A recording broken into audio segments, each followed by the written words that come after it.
चलिए भाई, आज की यात्रा पे आ गए। कंपलसरी यात्रा, कोई रियायत नहीं।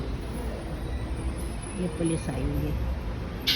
बिस्मिल्लाहिर्रहमानिर्रहीम। ये कंपलसरी यात्रा है, इसमें कोई रियायत नहीं है।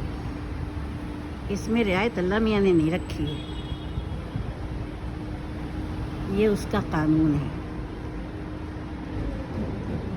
उसने कुरान पाक में कह दिया कि दिन काम के लिए है, रात आराम के लिए है।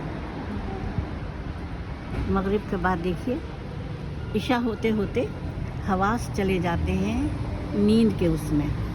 फिर जिस्म काम का वो नहीं होता है, काम की एनर्जी नहीं होती उसमें बदन में, फिर उसकी एनर्जी होती, उसकी वो होती है।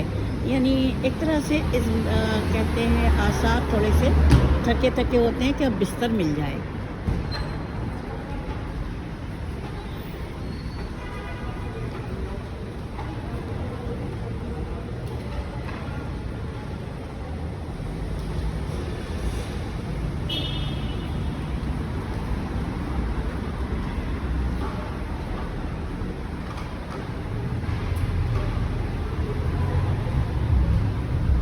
फिर अल्लाह ताला ने बिस्तर भी कैसी प्यारी चीज़ बनाया। जब इंसान बिस्तर पे जाता है तो उसके सारे आसाब आराम के उसमें आ जाते हैं। अल्लाह का कानून हर जगह मुकम्मल है।